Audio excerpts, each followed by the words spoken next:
సహస్రగణ గీతార్చన కార్యక్రమంలో ప్రత్యక్షంగా పరోక్షంగా, దీంట్లో ప్రత్యక్షంగా అంటే వచ్చి ముందుండి పని చేసేటువంటి వారు, పరోక్షంగా వారు రాలేకపోయినా ఆ కార్యక్రమాలకు సహకరించినటువంటి వారు ఎంతో మంది దీంట్లో ఉన్నారు. మన భానుపురి అంటే మన సూర్యాపేట భక్తికి మన దేవి దేవతలు, మన గ్రంథాలు, వేదాలు, భగవద్గీత, రామాయణము ఇట్లాంటివి అన్నిటిని కూడా తప్పనిసరిగా మనం తెలుసుకోవాలి, మన పిల్లలకు అందజేయాలి. ఇవాళ నాకు చాలా ఆనందంగా ఉంది. నేను శ్రీధర్ గారికి, ప్రభాకర్ గారికి చెప్పా, వారు నెల నుంచి ప్రతి గ్రామం ఉండేటువంటి ఒక స్కూళ్ళన్నిటికి వెళ్ళి పిల్లలను భగవద్గీత చెప్పాలంటే 35 స్కూళ్ళు 40 స్కూళ్ళ నుంచి ప్రతిస్పందించి పిల్లలను సుమారు 500 మంది పిల్లలు భగవద్గీత నేర్చుకుంటున్నారు. ఇది మార్పు, ఐక్యవేదిక చేసినటువంటి మార్పు. ఈ 4 సంవత్సరాల్లో కృషి చేస్తూ ఇక మన పని అయిపోయింది, ముసలోళ్ళం కావస్తున్నాము, ఇక మనం బ్రతికినా బ్రతకకపోయినా బ్రతికి ఉన్నాము అనుకునే వాళ్ళు ఎంతమందో దీంట్లో. మీరందరూ బ్రతికి ఉన్నాం అనుకుంటున్నారా? అనుకుంటే ఇప్పటికైనా మనం కళ్ళు తెరవాలి.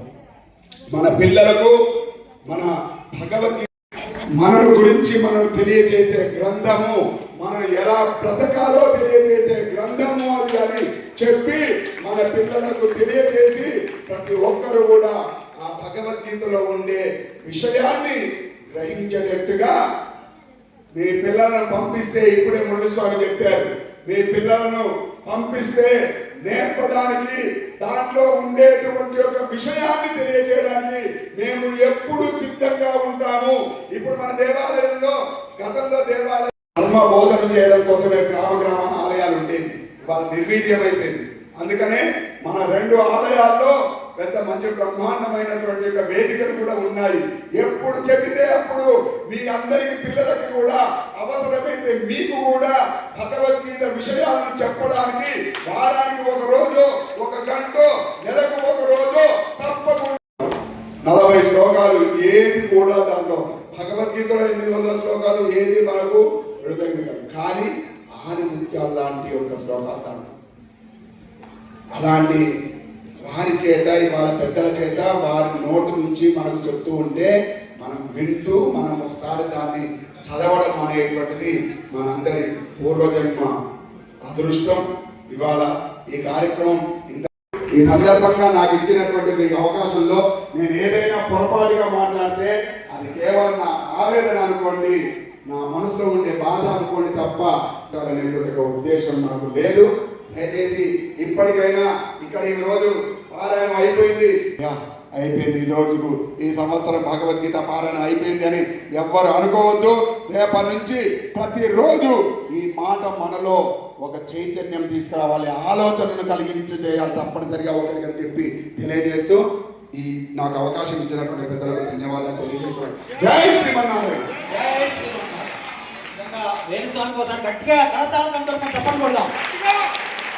మనకు నిజంగా కావాల్సింది ఇది. ఒకసారి మనందరం కూడా హిందువులు అందరూ కలిసి భగవద్గీత పారాయణతో పాటుగా మన ధర్మ రక్షణకు మనందరం కూడా కర్ణామతులం కావడం వరకు ఈ రోజున గీతార్చన రోజు మనందరం కూడా ప్రతిజ్ఞ పూర్దాం. వేణుస్వామి ఒకసారి ధన్యవాదాలు తెలియజేస్తున్నాం. చివరిగా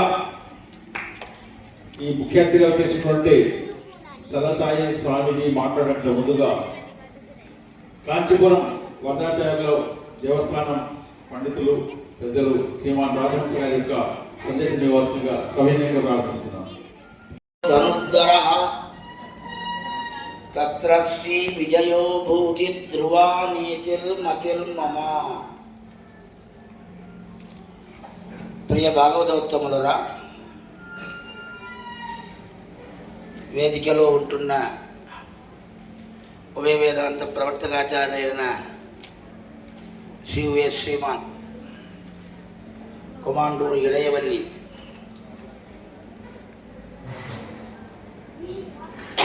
స్థలసాయి స్వామి దివ్య చరణారవిందంలో మళ్ళీ ఇక్కడ దేవాలయంలో అత్యంతమైన భగవత్ కైంకర్య నిరతలుగా ఉంటున్న స్వాముల దివ్య చరణారవిందములో వేదికలో ఉంటున్న ఇంకా పెద్దలు అందరికీ దాసుడు ఒక ధన్యవాదాలు అందించి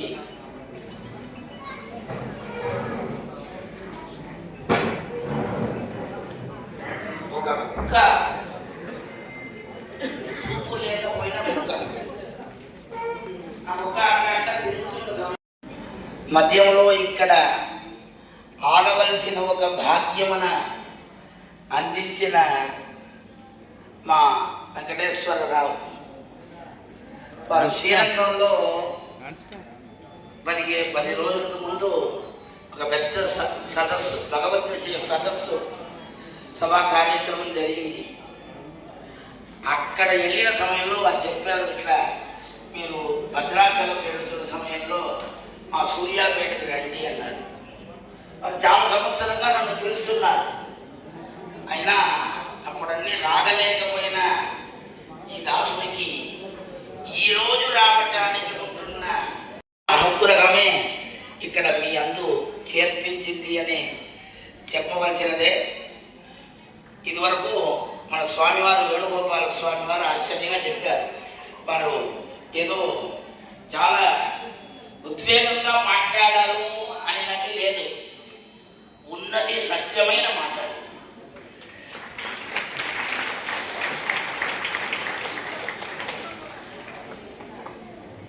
ఉన్న కాలం వరకు మనం చేస్తున్నాం, అయినా దానిని ఆచరించటం అని వస్తున్న సమయంలోనే దాంట్లో మన వెనకాడుతున్నాం.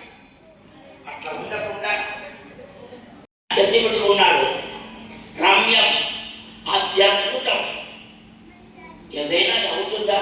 అంత చిన్న వయసులో అంత పెద్ద కొండన ఎత్తుకోవటానికి ఆ పిల్లవాడికి సాగుతుందా? కారణం ఏమి? సాక్షాదైన పరమాత్మ అవతారం వల్ల అట్లా చేయబడటానికి శక్తి ఏర్పడింది. ఆ క్రమంగా ఆ భగవంతుడు మనందరూ ప్రవేశించి మనందరికీ ఇటు ఉంటున్న ఒక దివ్యమైన గోష్ఠిన కలపడం అనేది పెద్ద భాగ్యం. ఇటు ఉంటున్న ఈ గోష్ఠి వర్ధత అభివర్ధత అనే క్రమంగా ఇప్పుడు ఇంతన్నా ఇది సాగదు, పెద్ద ఒక గ్రౌండ్లో పెట్టాలి. అట్లా ఒక భాగ్యం ఈ గోష్ఠికి ఏర్పడాలి అని చెప్పుకుని ఏదో ఒక అదృష్టవశాత్తు ఈరోజు ఈ గోష్ఠిలో పాల్గొనడానికి భాగ్యం కలిగించిన మహనీయులు అందరికీ నా ఒక ధన్యవాదాలు అందిస్తాము. జై శ్రీమన్నారాయణ.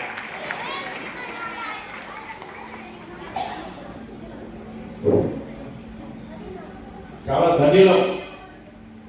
వేణుస్వామి చెప్పినట్టు ఆయాచందంగా వారి యొక్క సందేశం తదుపరి ఈ భగవద్గీత జయంతి సందర్భంగా నిర్వహించినటువంటి పోటీల్లో ప్రతిభ కనబరిచినటువంటి విద్యార్థులకు బహుమతి ప్రదానం ఉంటుంది. దాని తదుపరి ఈ కార్యక్రమంలో సాధించినటువంటి పెద్దలకి చిన్న సత్కార కార్యక్రమం ఉంటుంది. ఆ తదుపరి అందరికి కూడా అన్న ప్రసాద వితరణ కూడా ఉంటుంది. ఈ సూచనలు గమనించి అందరం కూడా నిశ్శబ్దంగా ఆ శాంతం చివరి వరకు ఎవరు వెళ్లకుండా ఇప్పుడు ఎట్లాగైతే ఉన్నామో అదే పద్ధతిలో అదే మాదిరిగా ఈ కార్యక్రమం ఆశాంతం నిశ్శబ్దంగా భక్తి పారవేశంతో భాగస్వాములు అవుతూ కార్యక్రమాన్ని విజయవంతం చేయవలసిందిగా ప్రార్థిస్తున్నాము. మా ఆహ్వానాన్ని మన్నించి ముఖ్య అతిథిగా విచ్చేయడమే కాకుండా మనందరి చేత సామూహిక గీతా పఠనం చేసినటువంటి పెద్దలు శ్రీమాన్ కుమాండోరి ఎడేవల్లి స్థలసాయి స్వామిజీ వారి యొక్క ఆధ్యాత్మిక సందేశం ఇవ్వాల్సిందిగా సౌజన్యంగా మనం చేస్తాం. ఏ శ్లోకాన్ని విడిచిపెట్టడానికి వీల్లేదు.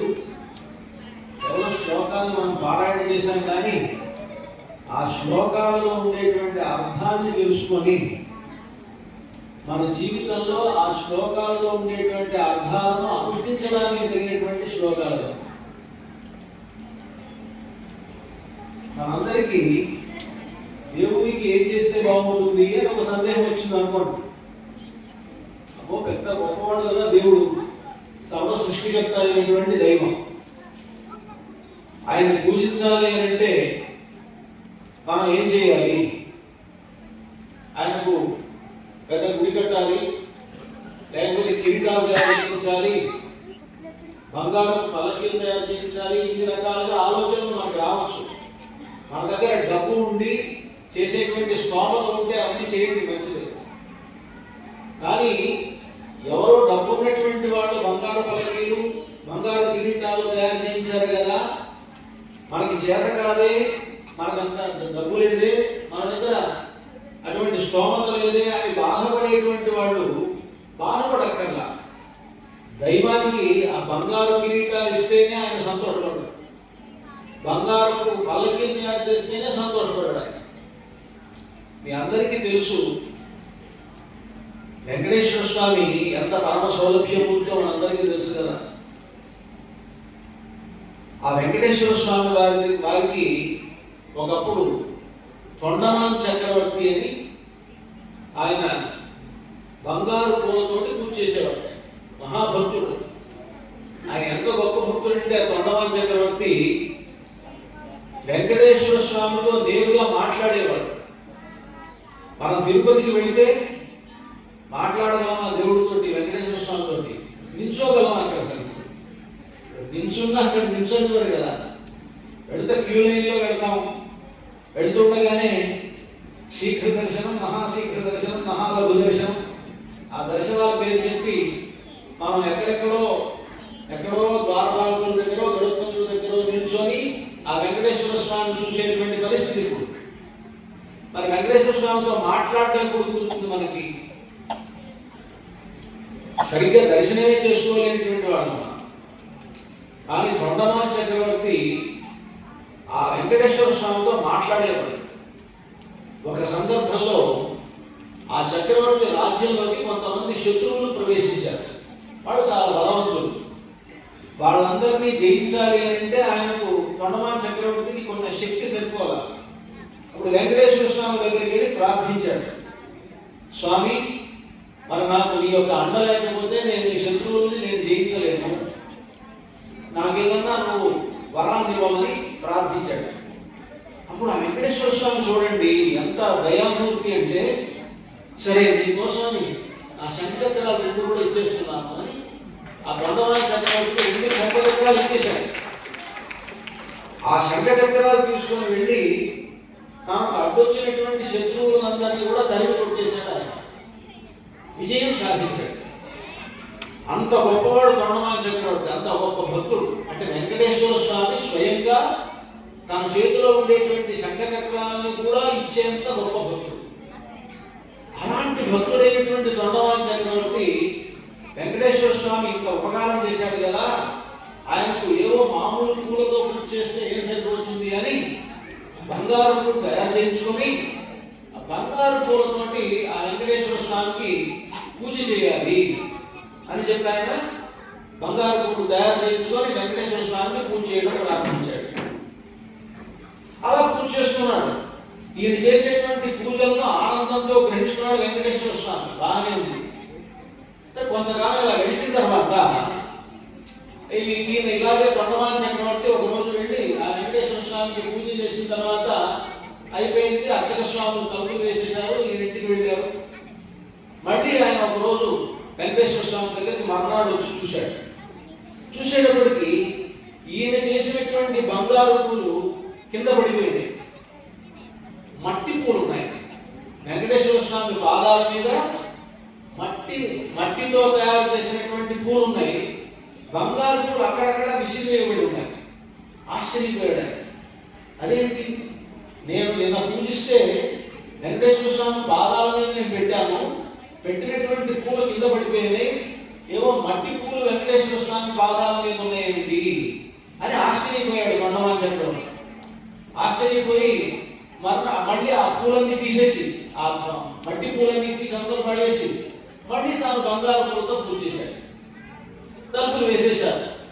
మళ్ళీ మర్నాడు చూస్తే మళ్ళీ మట్టి పూలే ఉన్నాయి, బంగారు పూలు కింద పడిపోయాయి. అదేంటి తమాషా కదా ఇది.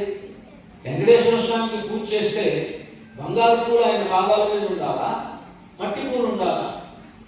అంటే అర్చకులు కూడా మీరు ఏదైనా చేశారా అని అడిగారు అర్చకులు. అయ్యా మాకేం తెలియదు స్వామి, మేమేదో మీరు ఇచ్చిన బంగారు పూలతోనే పూజ చేస్తున్నాం కానీ మాకు మట్టి పూలు ఎలా వస్తున్నాయో మాకు తెలియదు అన్నారు. అప్పుడు తన రాజ్యంలో అంతా వెతికాడు. ఎవరెవరు వాళ్ళ ఇళ్లలో అంటే వెంకటేశ్వర స్వామి ఎలాంటి వాడంటే, మీరు సూర్యాపేటలో ఉండి సూర్యాపేటలో వెంకటేశ్వర స్వామికి కూడా మీరు భక్తితో పూజ చేశారనుకోండి, సూర్యాపేటలో వెంకటేశ్వర స్వామి గుళ్ళో కూడా కాదండి, మీ ఇంట్లోనే వెంకటేశ్వర స్వామి ఫోటో ఉంది, ఆ ఫోటోకే మీరు పూజ చేశారు భక్తితోటి. అంటే మీకు ఉండేటువంటి భక్తి గొప్పదైతే మీరు మీ ఇంట్లో ఉన్నటువంటి ఫోటోకి మీరు పూలు పెట్టినా ఆ పూలు తిరుమల వెంకటేశ్వర స్వామి పాదాల దగ్గర ఉంటుంది. అది వెంకటేశ్వర స్వామి దగ్గర ఉండేటువంటి గొప్పతనం. ఆయన లేని చోటు లేదు కదా, వెంకటేశ్వర స్వామి లేని చోటు లేదు, సర్వవ్యాపకుడే ఉన్నాడు.